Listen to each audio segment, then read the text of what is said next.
आज 28/5/2022 मुरली आहे. आजच्या मुरलीचे सार आहे, गोड मुलांनो, तुमचे प्रेम आत्म्यावर असले पाहिजे. चालता फिरता अभ्यास करा. मी आत्मा आहे, आत्म्यासोबत बोलत आहे. मला कोणतेही वाईट काम करायचे नाही.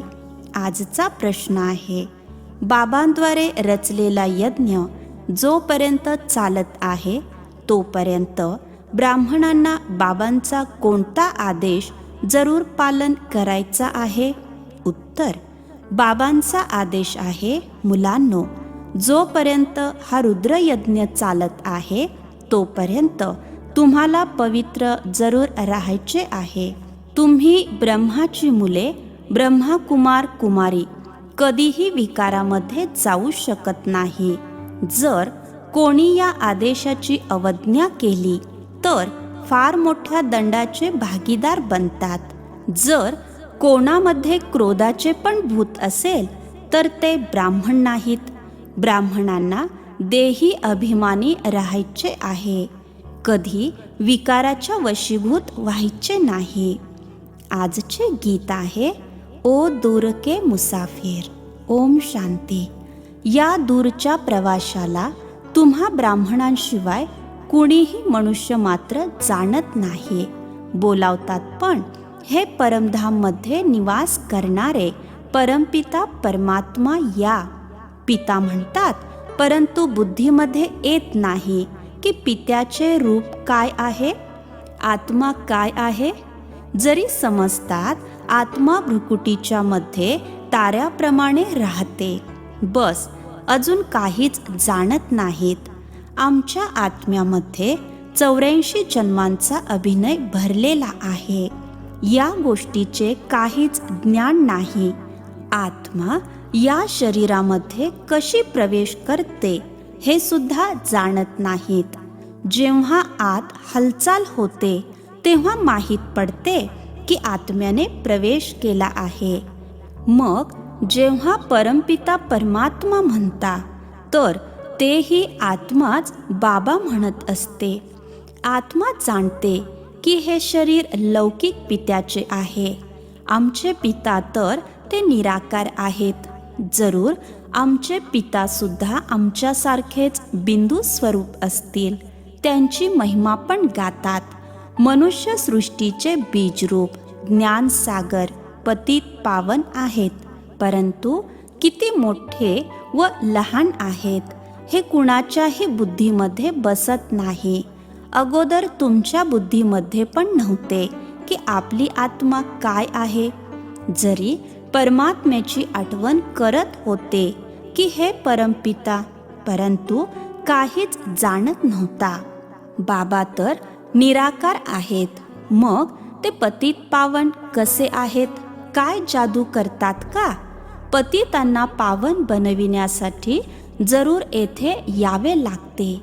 जशी आमची आत्मा पण शरीरामध्ये राहते तसे बाबा पण निराकार आहेत. त्यांना पण जरूर शरीरामध्ये यावे लागेल. तेव्हाच तर शिवरात्री अथवा शिवजयंती साजरी करतात. परंतु ते कसे येऊन पावन बनवतात हे कोणीही जाणत नाहीत. त्यामुळे म्हणतात सर्वव्यापी आहेत. प्रदर्शनीमध्ये अथवा कुठेही भाषण इत्यादी करण्यासाठी जाता तर तेव्हा सर्वप्रथम बाबांचाच परिचय द्यायचा आहे, मग आत्म्याचा. आत्मा तर भ्रुकुटीच्या मध्ये निवास करते. त्यामध्येच सर्व संस्कार भरलेले आहेत. शरीर तर खलास होऊन जाते. जे काही करते ते आत्माच करते.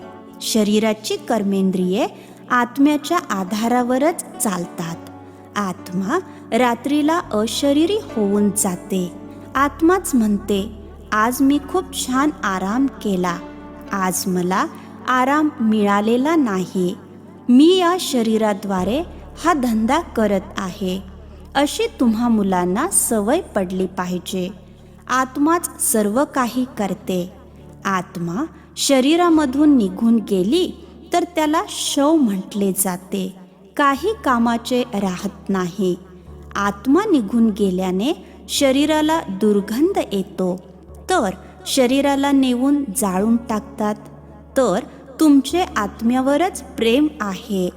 तुम्हा मुलांना हा शुद्ध अभिमान असला पाहिजे, मी आत्मा आहे. पूर्ण आत्म अभिमानी बनायचे आहे. मेहनत सारी यामध्येच आहे. मज आत्म्याने कर्मेंद्रियाद्वारे कोणतेही वाईट कर्म करता कामा नये, नाही तर शिक्षा भोगावी लागेल. सजा पण तेव्हाच भोगली जाते जेव्हा आत्मा शरीरामध्ये असते. शरीराशिवाय आत्मा दुःख भोगू शकत नाही. तर अगोदर आत्म अभिमानी, नंतर परमात्म अभिमानी बनायचे आहे. मी परमपिता परमात्म्याची संतान आहे असे म्हणतात सुद्धा. परमात्म्याने आम्हाला निर्माण केले आहे. ते रचनाकार आहेत, परंतु ते रचना कशी करतात हे कोणीही जाणत नाहीत. आता तुम्ही जाणले आहे. परमपिता परमात्मा जुन्या दुनियेमध्ये राहून नव्या दुनियेची स्थापना कशी करत आहेत.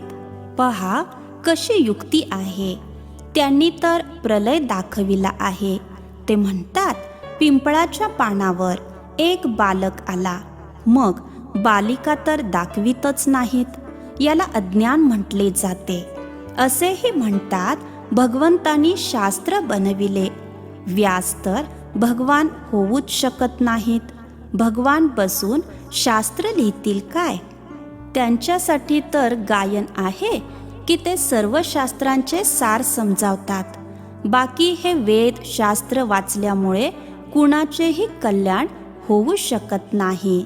समजा ब्रह्मज्ञानी आहेत, ते तर समजतात ब्रह्ममध्ये लीन होऊन जाऊ. ब्रह्म तर महतत्व आहे. सर्व आत्मे तिथे राहतात. हे न जाणल्यामुळे जे येईल ते बोलत राहतात आणि मनुष्य पण सत सत करत राहतात. खूपच हठयोग, प्राणायाम इत्यादी करतात.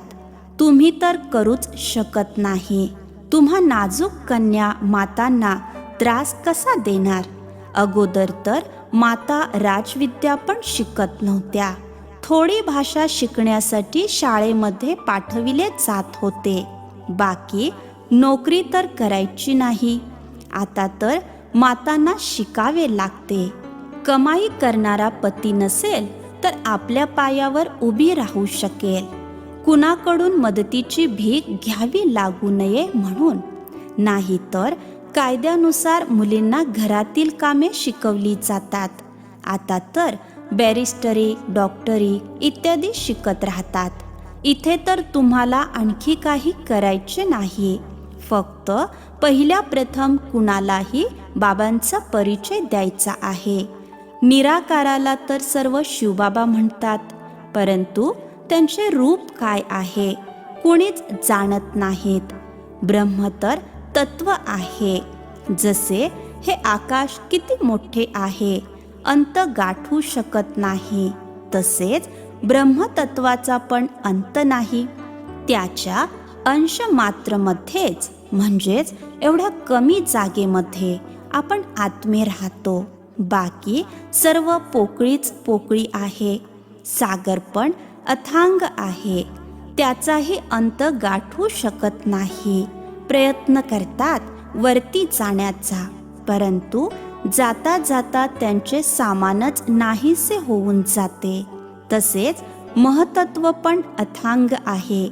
तिथे जाऊन काही शोधण्याची आवश्यकताच नाही. तिथे आत्म्यांना हा विचार करण्याची आवश्यकता पण नाही. शोधण्याने फायदाच काय होईल? समजा ग्रहावर जाऊन दुनिया शोधतात, परंतु फायदा काय आहे? तिथे काय बाबांना प्राप्त करण्याचा रस्ता नाही. भक्त भक्ती करतात भगवंताला प्राप्त करण्यासाठी, तर त्यांना भगवान भेटत आहेत. ते मुक्ती, जीवनमुक्ती देत आहेत. शोधावे भगवानाला लागते, ना की आकाशातील पोकळीला, ज्यातून काहीच मिळत नाही. यासाठी सरकार तर किती खर्च करते, हे पण सर्वोच्च सरकार आहे. पांडव आणि कौरव दोघांनाही मुकुट दाखवित नाहीत. बाबाच येऊन तुम्हाला सर्व गोष्टी समजावतात. जेव्हा तुम्ही एवढे सर्व ज्ञान प्राप्त करता तर तुम्हाला खूप खुशी झाली पाहिजे. तर आम्हाला शिकवणारे बेहदचे बाबा आहेत. तुमची आत्मा म्हणते, आम्ही प्रथम देवी देवता होतो, फार सुखी होतो, पुण्यात्मा होतो. यावेळी आम्ही पापात्मा बनलो आहोत, कारण हे रावण राज्य आहे. ते रावणाच्या मतावर आहेत. तुम्ही आहात ईश्वरीय मतावर. रावण पण गुप्त आहे, तर ईश्वर पण गुप्त आहेत. आता ईश्वर तुम्हाला मत देत आहेत. रावण कशी मत देतात? रावणाचे कोणतेही रूप नाही. हे म्हणजेच बाबा तर रूप घेतात. रावणाची तर सर्व रूपे आहेत. जाणतात, मज आत्म्यामध्ये 5 विकार आहेत. आम्ही आसुरी मतावर चालत आहोत. स्त्री पुरुष दोघांमध्ये 5 विकार आहेत. या सर्व गोष्टी मनुष्याच्या बुद्धीमध्ये तेव्हाच बसतील जेव्हा ते जाणतील की आम्हाला शिकवणारे निराकार परमपिता परमात्मा आहेत. परमात्मा निराकार आहेत. जेव्हा ते साकारमध्ये येतील तेव्हा तर सर्व ब्राह्मण बनतील. बाबा पण रात्रीलाच येतात. शिवरात्री तीच ब्रह्माची रात्र झाली. ब्रह्माद्वारेच ब्राह्मण बनतील ना.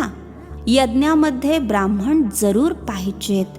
ब्राह्मणांना जोपर्यंत यज्ञ सांभाळायचा आहे तोपर्यंत पवित्र राहायचे आहे. देहधारी ब्राह्मण देखील जोपर्यंत यज्ञ रचतात तर विकारामध्ये जात नाहीत. जरी विकारी आहेत परंतु यज्ञ चालतो त्यावेळी विकारामध्ये जात नाहीत. जसे यात्रेवर जातात तेव्हा पण जोपर्यंत तीर्थावर राहतात तर विकारामध्ये जात नाहीत. तुम्ही ब्राह्मण पण यज्ञामध्ये राहत आहात. मग जर कोणी विकारामध्ये गेले तर मोठे पापात्मा बनतात. यज्ञ चालत आहे तर अंतकाळापर्यंत तुम्हाला पवित्र राहायचे आहे. ब्रह्माची मुले ब्रह्माकुमार कुमारी कधी विकारामध्ये जाऊ शकत नाहीत. बाबांनी आदेश दिलेला आहे, तुम्ही कधी विकारामध्ये जायचे नाही, नाही तर खूप दंडाचे भागीदार बनाल. विकारामध्ये गेलात तर सत्यानाश होईल. मग त्यांना ब्रह्माकुमार कुमारी नाही तर शूद्र मलेच्छ म्हटले जाईल. बाबा नेहमी विचारतात, तुम्ही पवित्र राहण्याची प्रतिज्ञा केली आहे. जर बाबांकडे प्रतिज्ञा करून ब्राह्मण बनून पुन्हा विकारामध्ये गेलात तर चंडाळाचा जन्म मिळेल. इथे वेश्यांसारखा वाईट जन्म कोणता नाही. हे आहेच वेश्यालय. दोघेही एकमेकांना विष पाजत राहतात. बाबा म्हणतात, माया भले कितीही संकल्प आणेल तरी सुद्धा विकारी बनायचे नाही. कोणी तर जबरदस्तीने विकारी बनवतात. मुलीमध्ये ताकद कमी राहते. पवित्रतेचे पालन करून वर्तणूक पण खूप चांगली असली पाहिजे. वर्तणूक खराब असेल तर ते पण काही कामाचे नाहीत. लौकिक माता पित्यामध्ये विकार आहेत तर मुले पण माता पित्याकडून शिकतात.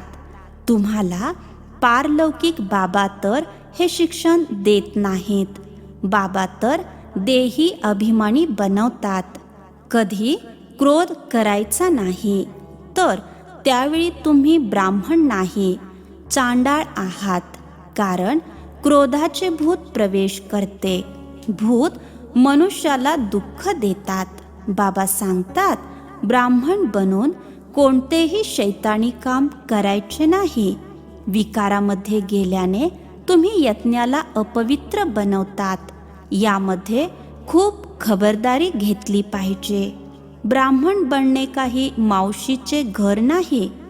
यज्ञामध्ये कोणतीही घाण करायची नाही. 5 विकारापैकी एकही विकार असता कामा नये. असे नाही, क्रोध केला तर काही हरकत नाही. हे भूत आले तरी देखील तुम्ही ब्राह्मण नाहीत. कोणी म्हणतात हे तर फार उच्च ध्येय आहे, चालू शकत नाहीत. मग जाऊन विकारी बना. या ज्ञानामध्ये सदैव पवित्र हर्षित राहायचे आहे. पतित पावन बाबांचा मुलगा बनून बाबांना मदत द्यायची आहे. कोणताही विकार असता कामा नये. कोणी तर ज्ञानात येताच झटक्यात विकार सोडून देतात. समजले पाहिजे, आपण रुद्र ज्ञान यज्ञातील ब्राह्मण आहोत.